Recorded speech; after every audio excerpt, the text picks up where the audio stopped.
안녕하세요. 배신의 장미입니다. 오늘의 사연 지금 시작합니다. 저는 쌍둥이 아들을 둔 50대입니다. 사내 연애를 1년 만에 남편과 결혼을 하였지요. 우리 남편은 참 따뜻한 사람입니다. 제가 그 따뜻함에 반해 먼저 좋아했거든요. 시댁에 처음 인사 가던 날 어머님 포스는 장난 아니었습니다. 아가씨도 고졸이요? 아니요, 대학 졸업했습니다. 그래요. 그런데 왜 우리 아들이랑 결혼을 해요? 그러자 아버님께서 이 사람이? 뭔 그런 질문이 있어? 아니, 그렇잖아. 요즘 아가씨들이 워낙 깍쟁이라 집안이면 학벌 다 본다는데 대학 나온 아가씨가 고등학교밖에 안 나온 애랑 결혼을 한다니 이상해서. 첫 질문이 너무 난감했습니다. 당시 저희 남편은 고졸이었습니다. 남편보다 한 살 많아 당시 29살이었던 제 나이에 어머님 홍기가 꽉 차서 급하게 결혼을 하는 거냐며 남자보다 학벌 높고 잘났다고 남자 깔보고 살면 안 된다는 말씀들을 하시더군요. 결혼 이후 어머님은 종종 저희를 불렀습니다. 어머님의 취미로 시댁 옆 노는 땅에 밭을 일구시거든요. 한 50평 되는 것 같아요. 아무튼 파도 심고 고구마, 감자, 고추 뭐 이런 것들을 심으십니다. 김장거리로 배추, 물을 비롯해 재료들까지 모두 심어 수확을 하십니다. 인심 쓰느라 친인척들을 비롯해 지인들에게 때마다 한 박스씩 나눠주기도 하십니다. 그런데 문제는 감자 고구마를 캐고 고추를 따고 배추를 뽑고 이런 일이 있을 때면 주말마다 저희를 불렀다는 거예요. 자식이 되어서 도와드릴 수는 있죠. 처음에 한두 번은 부르면 별 말 없이 당연히 도와드린다 생각하고 갔습니다. 그런데 밭을 갈아야 한다며 비료를 뿌리고 씨를 뿌리고 모종을 심고 약을 치고 피도 뽑고 수확도 하고 등등 모든 밭농사의 주말마다 저희를 부르니 솔직히 힘들었습니다. 물론 가면 감자 한 박스 얻어오기도 하고 상추도 뜯어오기도 했지만 그런 거 안 받아도 되니 오롯이 주말에 가족들끼리 쉬고 싶었습니다. 그리고 그럴 때마다 시동생들은 부르지 않고 저희만 부르시니 솔직히 불만이 생기더라고요. 우리는 결혼 3년 만에 아이를 가졌습니다. 그간 아이가 생기지 않아서 노심초사했는데 쌍둥이로 두 녀석이 한 번에 오려고 했나 보더라고요. 저희에게는 축복 같았습니다. 제가 임신을 하고 늘 남편이 혼자 본가에 다녀오곤 했습니다. 시댁에 가면 늘 불편했던 게 어머님의 태도 때문이었습니다.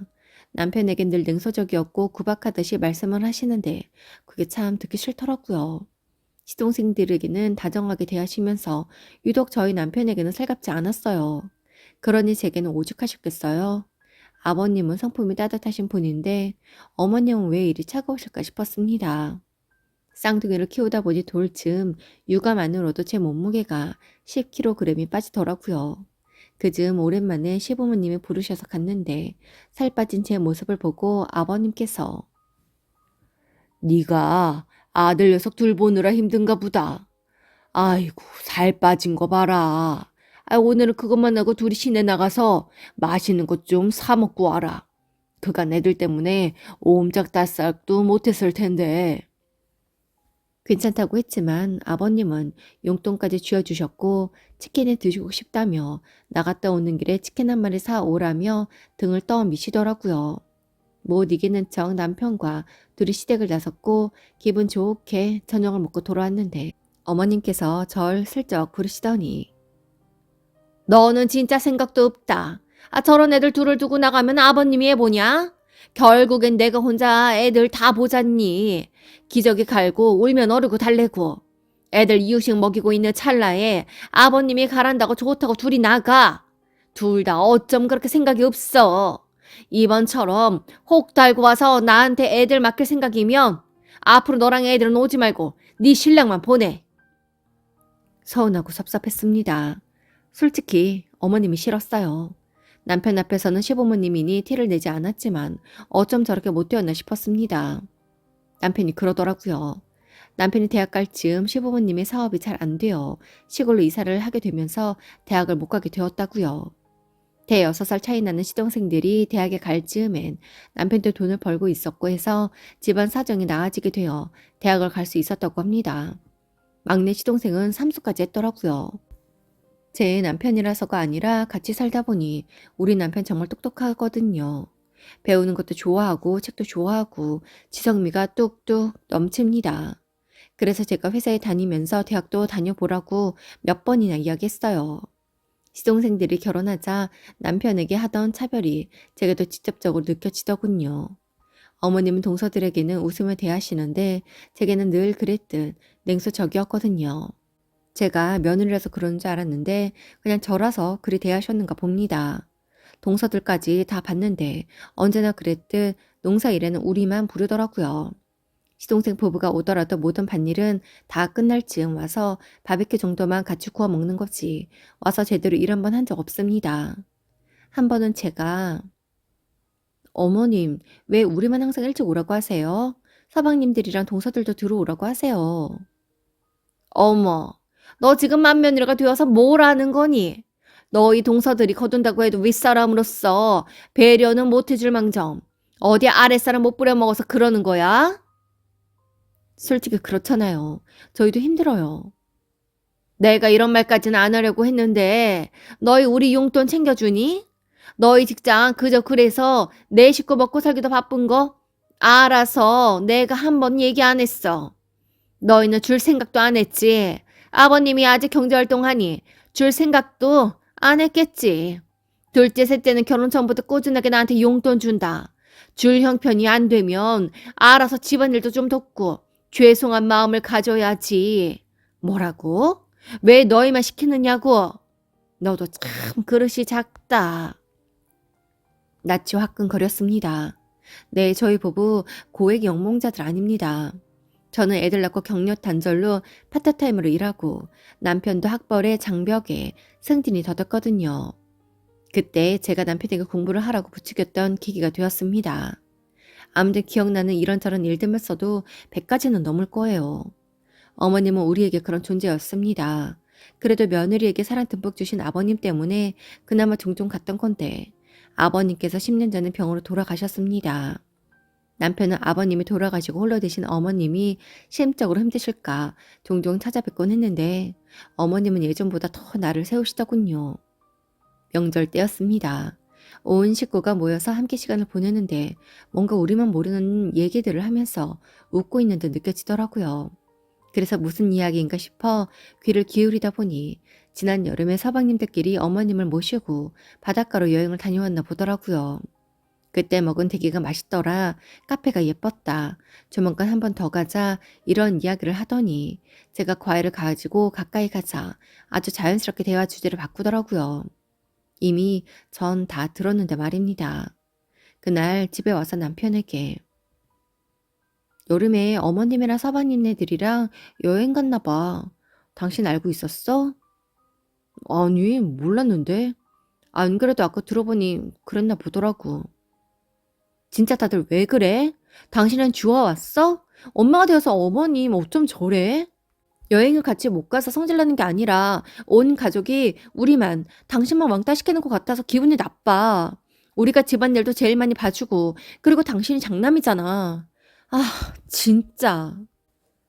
잠시 말이 없던 남편이 제게 놀라운 이야기를 꺼내었습니다. 사실은 어머님이 친어머님이 아니라고요. 솔직히 장난인 줄 알았어요. 장난칠 기분 아니야. 장난 아니야. 아버지가 재혼하신 거야.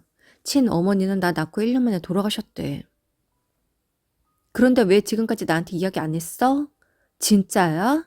다 사실이냐고. 사실이야. 나도 성인이 되고 알았어. 그것도 우연히. 그때 어머니가 절대 아무에게도 이야기하지 말라고. 동생들도 아무도 모른다. 이제껏 쭉 내 아들로 키워왔는데 그렇게 누군가가 알게 되는 순간 계모가 되는 거라고.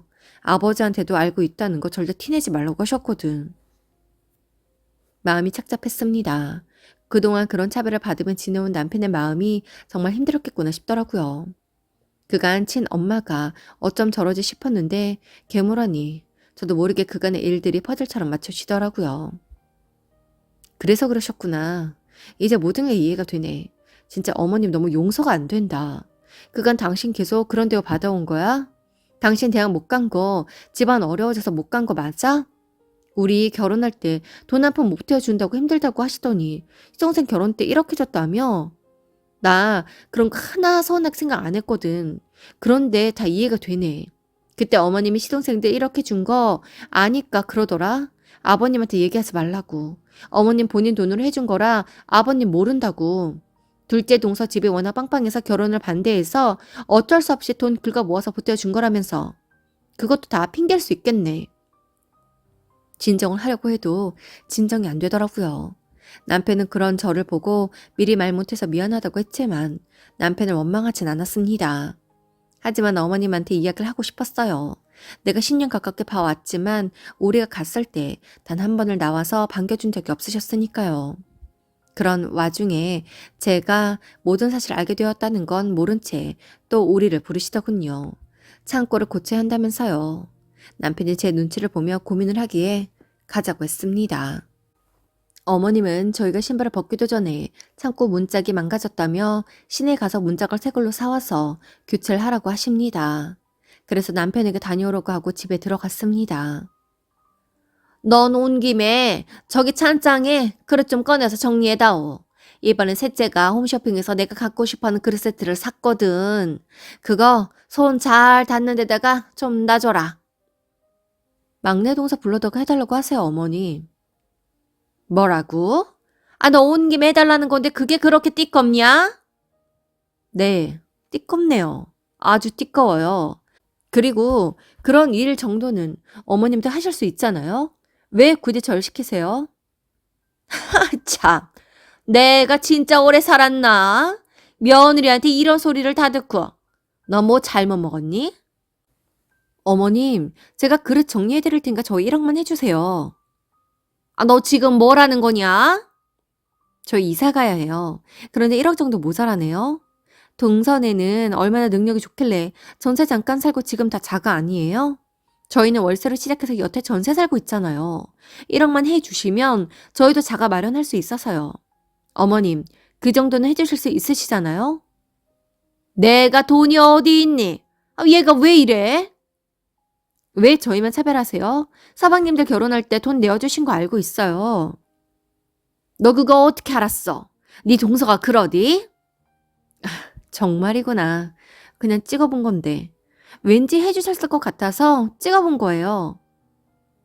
너 지금 나랑 뭐 하자는 거냐? 돈 뜯으러 왔어? 아, 이럴 거면 오지 마라.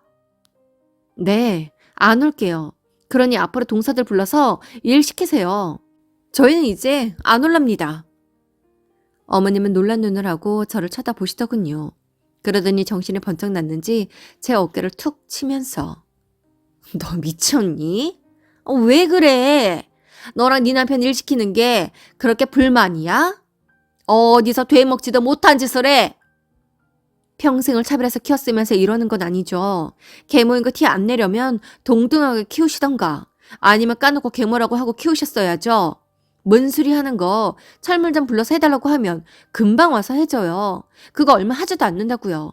굳이 1시간 넘는 거리에 사는 저희를 불러서 저거 고치라고 할 거 아니라고요. 한마디도 지지 않고 바닥대며 대들자 어머님은 제 머리채를 잡더니 이년저년 욕을 하시더군요. 그때 마침 집으로 들어온 남편이 이거 놓으세요 어머니. 지금 뭐 하시는 거예요? 어머니? 뭐? 어머니? 라고 하시더니 제 남편의 뺨을 때리시더군요. 너 얘한테 내가 계모라고 그래서 차별하는 거라고 말했냐? 내가 평생 가져야 하는 비밀이라고 했지. 그 어린 것을 내가 지금껏 키워놨더니 고작 네가 나한테 이따위로 해. 지 마누라 앞세워서 날 이렇게 모욕하고 능멸해? 썩을 것들. 당장에 꺼져. 어머니가 차별하셨잖아요. 어릴 때부터 늘. 저도 어머니 사랑이 그리웠어요. 저 초등학생 때 둘째랑 같이 잘 때면 어머님은 늘 늦은 밤 우리 방에 들어오셔서 둘째 이부자리만 매만져주고 뽀뽀하고 나가셨죠. 저 잠 안 들어서 다 알았어요. 동생이 어리니까 그렇겠지 싶으면서 섭섭하더라고요. 대학 갈 때 어머니가 저 불러서 그랬죠. 아버지 사업 어려우니 대학 가길 고집하지 말고 고3 때 직업체험 신청해서 취직하라고요. 제가 대학 가면 아버지 재기 못한다고요. 그때 그래도 친엄마인 줄 알았기에 서운해도 그냥 이해했는데 나중에 모든 걸 알고 나자 너무 힘들더라고요. 제가 친아들이 아니라서 뭐든 다 안 되는 거였나요? 그래서 내가 뭐 너 밥 굶겼냐? 내가 너 걷어 키우질 않았어. 네 동생들, 동네 사람들 모두 네가 내 아들 아닌 거 다 몰라. 내가 티 안 나게 친아들처럼 키웠으니까. 더 이상 들을 말이 없었습니다. 그래서 됐어 여보. 당신 어머님한테 미련 있어? 없으면 그냥 나랑 가. 우리끼리 잘 살면 돼. 어차피 앞으로 더 어머님 볼 일 없어. 물론 우리 애들도 그렇고 당신이 여태 받아온 차별 우리 애들도 다 느낄 거야. 그러니까 우리 이제 그만해. 여기까지만 해. 그래, 가라 가. 나도 너희 안 보고 살고 싶다. 시공창 살아도 너희한테 돈 받을 일도 없을 거고 안 보고 살면 나야말로 속 편하지. 그렇게 남편을 데리고 나왔습니다. 어머님은 돌아가는 저희 뒤에 신발을 던지며 욕을 하더라고요. 그날 저녁 시동생이 남편에게 전화를 해서 쌍욕을 하더군요. 키워준 은혜를 그런 식으로 갚냐고요. 시동생들도 다 알고 있었습니다. 시댁과 연을 끊고 나자 마음이 한결 가벼워졌습니다. 시어머니께 용돈 드리지 않았지만 때마다 목돈을 요구하는 것들이 없어지니 소소하게나마 돈이 모여 큰 돈이 되더라고요. 이후 우리는 작은 집을 마련할 수 있었고 세월이 흘러 큰 집도 장만하게 되었습니다. 착한 아들들 바르게 잘 자라줘 이젠 사회 진출을 앞두고 있고 몇 해 전 사업을 차린 남편은 코로나 시국도 잘 넘기고 나름 승승장구하고 있습니다. 힘들었던 그때가 생각나지 않을 만큼 우린 평화롭고 행복합니다. 코로나 시국에 막내 시동생에게서 한 번 연락이 온 적 있었습니다. 회사에서 잘려 먹고 살 길이 막막하다고 남편의 회사에 취직 좀 시켜달라고요. 냉정한지 모르겠지만 2번 생각하지 않고 냉정하게 내쳤습니다. 그러자 어머니께서 전화를 해 래퍼처럼 욕을 난사하시더군요. 그래서 그냥 중간에 끊어버렸어요. 이후 모두 차단하고 연락처도 바꿨습니다. 시간이 조금 흐르고 보니 그때 그렇게 끊을 게 아니라 한마디 정도는 해줄 걸 그랬네요. 아주머니, 왜 저희한테 지랄이세요? 잘나빠진 아들들이 알아서 잘 살겠죠. 시궁창에 살아도 안 보고 산다면서 왜 도와달라는 거죠? 평생 시궁창에서 허우적거려 보세요. 오늘도 함께 해주셔서 감사합니다. 지금까지 배신의 장미였습니다.